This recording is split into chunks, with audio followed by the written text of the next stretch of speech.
Breastfeeding starts when you're pregnant. Hi, I'm Julie Matheny, board-certified lactation consultant and speech pathologist with a specialty in pediatric and infant feeding. Here are my top 5 breastfeeding tips when you are planning on having a VBAC. While you never need a breast pump to exclusively breastfeed, there are many reasons why a pump could be useful, either by choice or by necessity. So tip number 5 for planning for your VBAC is get a good quality breast pump while you're still pregnant. While a pump is never needed to successfully breastfeed, if you have to go back to work or have a goal of bottle feeding or need to have caregivers feed your baby, you'll want to have a quality pump. Sometimes breastfeeding also doesn't go as anticipated or expected in the early days after delivery, and having that quality breast pump can help jumpstart your milk production while you're working on latch with a qualified lactation consultant in your area. Not all pumps are created equal. There are many pumps out there on the market that only do a decent job of moving milk for some people, and there's pumps out there that I highly recommend for most people. Pumps like the Spectra S1 and S2, the Unimom Opera, the Pumpables Genie Advanced, the Baby Buddha, and the Limerick Joy are among my top favorite breast pumps. Breast pumps are not one size fits all, and there really is unique individuality to what pump will work for you. There are some pumps out there that I don't recommend for the majority of people because I feel they just don't stimulate and empty well, but they can work really well for certain people. The pumps that I named are the ones that I have found work for most. If you have concerns about finding the right pump for you, make sure to reach out to your local lactation consultant.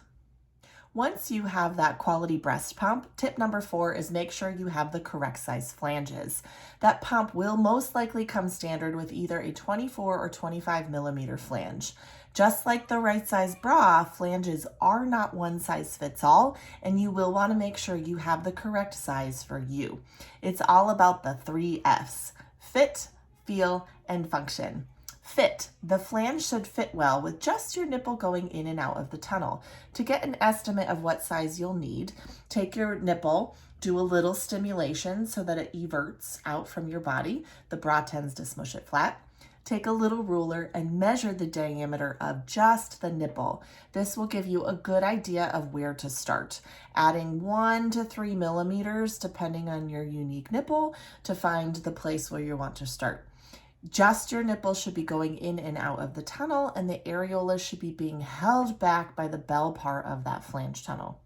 The next is the feel. It should feel comfortable. You should not feel pinching, stabbing, or rubbing pain, and that flange should not cause damage. And the final F is function, meaning that pump flange should actually function well to empty and move milk efficiently from your breast. If you feel like milk is being left behind, you have spots where milk isn't emptying well, or you start to see that you're getting recurrent plug ducts and mastitis while pumping, most likely the pump flange is too big, allowing too much areola to be pulled into the tunnel, which collapses your milk pores and does not let your milk empty efficiently.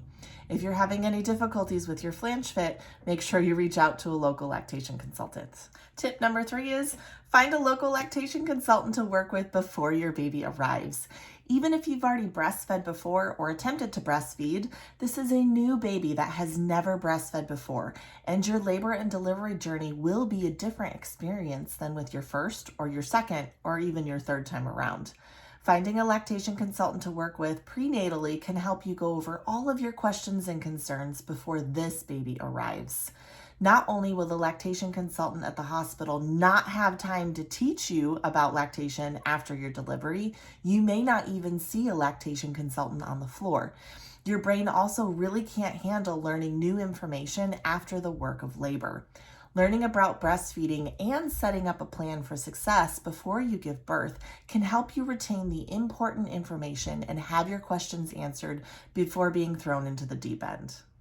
Be prepared for having a newborn. Tip number 2 is don't underestimate the power of skin-to-skin contact once your baby is born for not only helping support your body in making milk, but also improve your baby's feeding. Your skin contact helps regulate baby's heart rate, respiratory rate, temperature, and blood sugar.